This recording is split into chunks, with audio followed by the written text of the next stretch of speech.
ವಾಸ್ತುವಿನ ಪರಿಹಾರದ ವಸ್ತುವಿಗೆ ಇರುವ ಭಕ್ತಿ ಭಯ ದೈವಕ್ಕಿಲ್ಲ ಯಾಕೆ?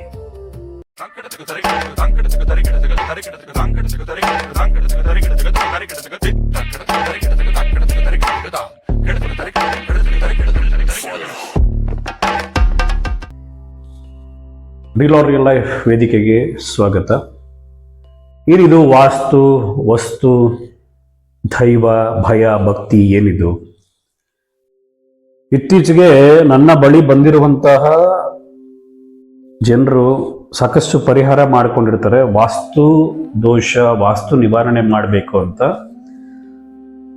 ವಾಸ್ತು ತಜ್ಞರನ್ನ ಕರೆಸಿರ್ತಾರೆ. ಅವರಿಂದ ಕೆಲವೊಂದು ಮನೆಗಳನ್ನ ಸರಿ ಮಾಡ್ಕೊಂಡಿರ್ತಾರೆ. ವಾಸ್ತು ತಜ್ಞರ ಪ್ರಕಾರ ಸಾಕಷ್ಟು ದುಡ್ಡು ಹಣ ಖರ್ಚು ಮಾಡಿ ಅದರ ಪ್ರಕಾರನೇ ಮನೆ ಕಟ್ಸಿರ್ತಾರೆ. ಅಥವಾ ವಾಸ್ತು ದೋಷ ಇದ್ದಿತ್ತು ಅಂತ ಹೇಳಿದ್ರೆ ಅದರ ಪ್ರಕಾರ ಮನೆಯನ್ನ ಬದಲಾವಣೆಯನ್ನು ಮಾಡಿರ್ತಾರೆ. ಇದನ್ನು ಮೀರಿ ಇನ್ನೊಂದು ಹಂತ ಶುರು ಮಾಡಿದ್ದಾರೆ. ವಾಸ್ತು ಅಥವಾ ನ್ಯೂಮರಾಲಜಿ ಈ ಥರದವರು ಜನಗಳಿಗೆ ತಿಳಿಸ್ತಾ ಇರೋ ವಿಷಯ. ವಾಸ್ತು ನೀವು ಸರಿ ಮಾಡ್ಕೊಳ್ಳೋದಕ್ಕೆ ಕೆಲವೊಂದು ಸ್ಟೋನ್ಗಳನ್ನ, ಕಲ್ಲುಗಳನ್ನ ಕೊಡ್ತೀವಿ, ನೀವು ಅದನ್ನ ಹಿಡಿ ಅಂತ ಹೇಳ್ತಾರೆ. ಅಥವಾ ಕೆಲವೊಂದು ಬ್ರಾಸ್ಲೈಟ್ಗಳನ್ನ ಕೊಡ್ತೀವಿ, ವಾಸ್ತುಗೆ ಸಂಬಂಧಪಟ್ಟಂಗೆ ನೀವು ಅದನ್ನ ಕೈಲಿ ಹಾಕೊಳ್ಬೇಕು, ಅದರಿಂದ ನಿಮ್ಮ ಮಗ ಎಜುಕೇಶನ್ ಒಳ್ಳೆ ಚೆನ್ನಾಗ್ತಾನೆ, ಆರೋಗ್ಯ ಸುಧಾರಣೆ ಆಗುತ್ತೆ. ಈ ರೀತಿ ಕೆಲವೊಂದೆಲ್ಲ ವಿಚಾರಗಳನ್ನ ತಿಳಿಸ್ತಾ ಇದ್ದಾರೆ. ಅದೇ ರೀತಿ ಈ ಉಂಗ್ರಗಳು ಬರಬಹುದು, ಕೆಲವೊಂದು ಮಾಲೆಗಳು ಅಂದ್ರೆ ಸರಗಳನ್ನ ಕೊಡೋದು, ಅಥವಾ ಏನೋ ಒಂದು ಆ ರೀತಿಯ ಮನೋಭಾವದಲ್ಲಿ ಈಗ ಸೊಲ್ಯೂಷನ್ ಪರಿಹಾರ ಮಾಡಬೇಕು ಅಂತ ವಾಸ್ತು ಸರಿ ಮಾಡ್ಕೊಳ್ಳೋದಕ್ಕೆ ಪರಿಹಾರವಾಗಿ ವಸ್ತುಗಳನ್ನ ಕೊಡ್ತಾ ಇದ್ದಾರೆ. ಅದನ್ನ ಭಯ ಪಟ್ಕೊಂಡು ನಮಸ್ಕಾರ ಮಾಡಿ ಜನಗಳು ಏನ್ ಮಾಡ್ತಾ ಇದಾರೆ, ಅದನ್ನ ಖರೀದಿ ಮಾಡ್ತಾ ಇದ್ದಾರೆ. ಇದರಿಂದ ನಮಗೆ ಪರಿಹಾರ ಆಗುತ್ತೆ. ಮೊನ್ನೆ ಯಾರೋ ಒಬ್ರು ಮಗುನ ಕರ್ಕೊಂಡ್ ಬಂದಿದ್ರು, ಮಗು ಸರಿಯಾಗಿ ಓದೋದಿಲ್ಲ, ಅವನಿಗೆ ನಾವು ಏನಾದ್ರು ಒಂದು ಪರಿಹಾರ ತಿಳಿಸಿ ಅಂತ. ನಾನು ಆ ಮಗುನ ಕೌನ್ಸಿಲಿಂಗ್ ಮಾಡ್ತಾ ಅವನಿಗೆ ತಿಳಿಸಿದ್ದು ವಿಚಾರಗಳನ್ನ ತಿಳ್ಕೊಳ್ತಾ ಅವನಿಗೆ ಅವನಲ್ಲೇ ಒಂದು ಭರವಸೆ ಬಂತು. ಓಕೆ, ನಾನು ಯಾವ್ಯಾವ ವಿಚಾರದಲ್ಲಿ, ಯಾವ್ಯಾವ ರೀತಿ ನೀತಿಗಳಲ್ಲಿ ನನ್ನ ಭವಿಷ್ಯನ ರೂಪಿಸ್ಕೊಳ್ಬೇಕು, ಅಥವಾ ಎಲ್ಲೆಲ್ಲಿ ಎಡುತ್ತಾ ಇದ್ದೀನಿ, ಎಲ್ಲಿ ಸರಿ ಮಾಡ್ಕೊಳ್ಬೇಕು ಅನ್ನೋ ಒಂದು ಮನೋಭಾವ ಅವನಿಗೆ ಬಂತು.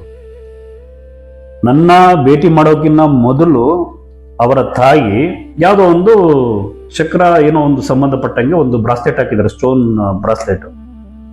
ಅದನ್ನ ಹಾಕಿ 6 ತಿಂಗಳಾಗಿದೆ, ಏನು ಪ್ರಯೋಜನ ಆಗಿಲ್ಲ. ಮತ್ತೆ ಒಂದು ಕಲ್ಲು ಕೂಡ ಮನೆಯಲ್ಲಿ ಇಟ್ಕೊಂಡಿದ್ದಾರೆ. ಒಂದು 4,000-5,000 ರೂಪಾಯಿನೋ ಖರ್ಚು ಮಾಡಿ ಪರ್ಚೇಸ್ ಮಾಡಿ ಇಟ್ಕೊಂಡಿದ್ದಾರೆ. ಬ್ರಾಸ್ಲೆಟ್ಗೆ ಒಂದು 3,000 ಕೊಟ್ಟಿದ್ದಾರೆ. ಈ ವಾಸ್ತುವಿನ ವಸ್ತುಗಳಿಗಾಗ್ಬೋದು, ಈ ರೀತಿಯ ಒಂದು ಪ್ರಯೋಗಗಳಿಗೆ ಭಯ ಪಟ್ಕೊಂಡು ನೀವು ಅದನ್ನು ಖರೀದಿ ಮಾಡಿ ಬಳಸ್ತಾ ಇದ್ದೀರಾ, ಯಾವುದೇ ಪ್ರಯೋಜನ ಆಗ್ತಾ ಇಲ್ಲ. ನಮ್ಮ ಆಂತರಿಕವಾಗಿ ಆತ್ಮ ಅಥವಾ ಬುದ್ಧಿಶಕ್ತಿ ಇವೆರಡನ್ನೂ ನಾವು ಸರಿಯಾಗಿ ಅರ್ಥ ಮಾಡ್ಕೊಳ್ಳದೆ ವಸ್ತುಗಳ ಮುಖಾಂತರ ನಾವು ಶಕ್ತಿಯನ್ನ ಪಡಿಬೇಕು ಅನ್ನೋ ಒಂದು ದಾರಿಯಲ್ಲಿ ನಾವು ಮುನ್ನುಗ್ತಾ ಇದ್ದೀರಾ, ಅಥವಾ ಅದನ್ನ ಫಾಲೋ ಮಾಡ್ತಾ ಇದ್ದೀರಾ. ನಿಮ್ಮ ಬುದ್ಧಿಶಕ್ತಿ ಇದೆ, ಮೊದಲು ಕೆಲಸ ಮಾಡ್ತಿದೆ, ಆತ್ಮ ಅದಕ್ಕೆ ಪೂರಕವಾಗಿರುವಂತಹ ಸಪೋರ್ಟಿವ್ ಆಗಿ ನಿಂತಿದೆ. ನೀವು ಆಲೋಚನೆ ಮಾಡುವ ರೀತಿಗಳು ಸರಿ ಇಲ್ಲ, ಅಥವಾ ನಿಮ್ಮ ಮಕ್ಕಳ ಬೆಳವಣಿಗೆಯಲ್ಲಿ ಯಾವ ರೀತಿಯ ಭವಿಷ್ಯದ ದಾರಿಗಳನ್ನ ತಿಳಿಸ್ಬೇಕು, ಯಾವ ನೀತಿಗಳಲ್ಲಿ ಅವರ ಭವಿಷ್ಯನ ರೂಪಿಸ್ಬೇಕು ಅನ್ನೋದ್ರಲ್ಲಿ ನೀವು ಎಡುತ್ತಾ ಇದ್ದೀರಾ. ಹಾಗಾಗಿ ನೀವು ಈ ರೀತಿಯ ಪ್ರಯೋಗಗಳನ್ನ ಮಾಡಿಕೊಂಡು ವಾಸ್ತು ಅಂತ ಭಯ ಪಟ್ಕೊಂಡು ದೈವಕ್ಕೆ ಭಯ ಪಡ್ತಲ್ಲ ನೀವು.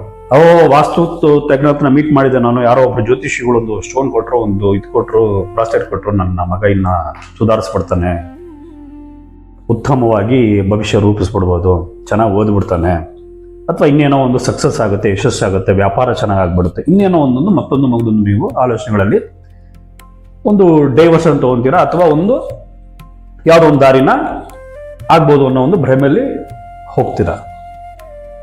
ಇದೇ ನೀವು ಈ ಕಲ್ಲುಗಳು ಅಥವಾ ಬ್ರಾಸ್ಲೆಟ್ಗಳು ಇದನ್ನ ನೀವು ಹಾಕೊಂಡು ಪರಿಹಾರ ಮಾಡ್ಕೊಳ್ಳೋ ಬದಲು ನಿಮ್ಮ ಕುಲದೇವತೆ ಆಗ್ಬೋದು, ನಿಮ್ಮ ಆರಾಧ್ಯ ದೈವ ಆಗ್ಬೋದು, ನಿಮ್ಮ ಪ್ರತಿ ಪೂರ್ವಜರ ಪರಂಪರೆಯ ಎಲ್ಲರನ್ನ ರಕ್ಷಣೆ ಮಾಡ್ತು ಅಂತ ನಿಮ್ಮ ಕುಲದೈವಕ್ಕೆ ಭಯ ಪಡದೆ ಅಥವಾ ಆ ಕುಲದೈವಕ್ಕೆ ಸಂಬಂಧಪಟ್ಟ ರೀತಿ ನೀತಿಗಳಲ್ಲಿ ಜೀವನ ಮಾಡದೆ, ಕರ್ಮಗಳಲ್ಲಿ ಎಲ್ಲಿ ಲೋಪಗಳಾಗ್ತಾ ಇದೆ, ನೀವು ಮಾಡ್ತಾ ಇರೋ ಕರ್ಮಗಳಿಂದ ಎಲ್ಲಿ ನಿಮಗೆ ತೊಂದರೆ ಆಗ್ತಾ ಇದೆ ಇನ್ನ ತಿಳ್ಕೊಳ್ದೆ, ಈ ರೀತಿಯ ಪರಿಹಾರಗಳನ್ನ ಮಾಡಿಕೊಂಡು ಸಾಕಷ್ಟು ಹಣ ವೆಚ್ಚ ಮಾಡಿ ಇದೇ ರೀತಿ ನೀವು ಪ್ರಯೋಗಗಳನ್ನ ಮಾಡ್ಕೊಂಡು ಏನಾಗ್ತಾ ಇದೆ ಅಂತ ಹೇಳಿದ್ರೆ ದೈವದ ಅಸ್ತಿತ್ವ, ದೈವದ ವಾಸ್ತವ ಇದನ್ನೆಲ್ಲ ಕೂಡ ನೀವು ಅರ್ಥ ಮಾಡ್ಕೊಳ್ಳದೆ ತುಂಬಾ ದೂರ ಇದ್ದೀರಾ. ಭಕ್ತಿಯಿಂದ ಆಗ್ಬೋದು ಅಥವಾ ದೈವದ ಅನುಗ್ರಹಕ್ಕಾಗ್ಬೋದು, ನೀವು ತುಂಬಾ ದೂರ ಆಗ್ತಾ ಇದ್ದೀರಾ. ದೈವಕ್ಕೆ ಹೆಂಗ್ ಅವಮಾನ ಮಾಡಿ, ನಿಮ್ಮ ಕುಲದೈವಕ್ಕೆ ನೀವು ಹೆಂಗ್ ಅವಮಾನ ಮಾಡ್ತಾ ಇದ್ದೀರಾ ಅಂದ್ರೆ, ಯಾವುದೋ ಒಂದು ಸ್ಟೋನ್ ನ ತಗೊಂಬಂದು ಇಟ್ಕೊಳ್ತೀರಾ ಅಥವಾ ಯಾವುದೋ ಒಂದು ಬ್ರಾಸ್ಲೆಟ್ ನ ಹಾಕೊಳ್ತೀರಾ, ನಿಮ್ಮ ಕುಲದೈವ ಅವಮಾನ ಮಾಡ್ತಾ ಇದ್ದೀರಾ. ನಿಮ್ಮ ಕುಲದೈವ ನಿಮ್ಗೇನು ರಕ್ಷಣೆ ಮಾಡ್ತಿಲ್ಲ ಅಥವಾ ಏನು ನಿಮ್ಗೆ ಅನುಗ್ರಹ ಮಾಡ್ತಿಲ್ಲ, ಅದರಿಂದ ನೀವು ಒಂದು ಬ್ರಾಸ್ಲೆಟ್ ಹಾಕೊಂಡು ಬರ್ತಾ ಇದ್ದೀರಾ ಅಥವಾ ಒಂದು ಸ್ಟೋನ್ ಇಟ್ಕೊಂಡು ಅದಕ್ಕೆ ಪೂಜೆ ಮಾಡ್ತೀರಾ ಅಥವಾ ಏನೋ ಒಂದು ಬದಲಾವಣೆ ಆಗುತ್ತೆ ಅಂತ ಕಾಯ್ತಾ ಇದ್ದೀರಾ. ಹಾಗಾದ್ರೆ ನಿಮ್ಮ ಕುಲದೈವಕ್ಕೆ ಶಕ್ತಿನೇ ಇಲ್ವಾ? ನಿಮ್ಮ ಕುಲದೈವ ನಿಮ್ಮನ್ನ ರಕ್ಷಣೆ ಮಾಡ್ತಾನೆ ಇಲ್ವಾ? ಅನುಗ್ರಹ ಇಲ್ವೇ ಇಲ್ವಾ? ನೀವು ಕರ್ಮದಲ್ಲಿ ಯೋಗ್ಯರಾಗಿದ್ದೀರಾ ಇಲ್ಲ ಅಥವಾ ಅಯೋಗ್ಯರಾಗಿದ್ದೀರಾ? ಇದನ್ನ ನೀವು ತಿಳ್ಕೊಳ್ಬೇಕು ಅಂದ್ರೆ ನನ್ನ ರಿಯಲ್ ಲೈಫ್ ವೇದಿಕೆಯಲ್ಲಿ ಇಲ್ಲಿಯವರೆಗೂ ನಿಮ್ಮ ಅನುಭವಗಳ ಪ್ರಕಾರ ಏನೇನು ಘಟನೆಗಳು ನಡೆದಿದೆ, ಇದಕ್ಕೆ ಕಾರಣ ಏನು, ಯಾವ ಪೂರ್ವ ಜನ್ಮದ ಕರ್ಮ ಆಗಿದೆ ಅಥವಾ ಇಂದಿನ ಜನ್ಮದ ಕರ್ಮಗಳಲ್ಲಿ ಎಲ್ಲೆಲ್ಲಿ ಲೋಪದೋಷಗಳಾಗಿದೆ, ಇದನ್ನ ಸಂಪೂರ್ಣವಾಗಿ ವಿಮರ್ಶೆ ಮಾಡಿ ನಿಮಗೆ ತಿಳಿಸಿ, ಮುಂದಿನ ದಿನಗಳಲ್ಲಿ ನೀವು ಕರ್ಮ ಸಿದ್ಧಾಂತದ ಯಾವ ಮಾರ್ಗದರ್ಶನವನ್ನು ಸರಿಯಾದ ರೀತಿಯಲ್ಲಿ ಪಾಲನೆ ಮಾಡೋದ್ರಿಂದ, ಅನುಕರಣೆ ಮಾಡೋದ್ರಿಂದ ನೆಮ್ಮದಿಯಾದ ಭವಿಷ್ಯ ನಿಮಗೆ ಸಿಗುತ್ತೆ. ಇದನ್ನೆಲ್ಲ ಕೂಡ ನೀವು ನನ್ನ ವೇದಿಕೆಯಲ್ಲಿ ಭೇಟಿ ಮಾಡಿ ಎಲ್ಲ ರೀತಿಯ ಪ್ರಶ್ನೆಗಳಿಗೆ ಉತ್ತರನ ಪಡ್ಕೊಂಡು ಶಾಶ್ವತವಾದ, ನಿಖರವಾದ, ಸತ್ಯವಾದ ಪರಿಹಾರನ ಪಡ್ಕೊಳ್ಬಹುದು. ಈ ರೀತಿಯ ಸಾಕಷ್ಟು ವಿಡಿಯೋಗಳನ್ನ ನನ್ನ ರಿಯಲ್ ಲೈಫ್ ಫೇಸ್ಬುಕ್, ಇನ್ಸ್ಟಾಗ್ರಾಮ್ ಎಲ್ಲದರಲ್ಲೂ ಕೂಡ ತಿಳಿಸಿದ್ದೀನಿ. ನಿಮಗೆ ಆ ರೀತಿಯ ಅನುಭವಗಳು ಬಂದಿದೆ, ಸರಿಯಾದ ಮಾರ್ಗದರ್ಶನದ ಅವಶ್ಯಕತೆ ಇದೆ, ಶಾಶ್ವತವಾದ ಪರಿಹಾರ ಬೇಕಿದೆ ಅನ್ನೋರು ರಿಯಲ್ ಲೈಫ್ ವೇದಿಕೆಯನ್ನು ಭೇಟಿ ಮಾಡಿ ಅಥವಾ ಇಲ್ಲಿ ಕಾಣ್ತಾ ಇರೋ ಕಾಂಟ್ಯಾಕ್ಟ್ ನಂಬರ್ಗೆ ನಿಮ್ಮ ಸಮಸ್ಯೆಗಳನ್ನು ಮೆಸೇಜ್ ಮುಖಾಂತರ ಡ್ರಾಪ್ ಮಾಡಿ.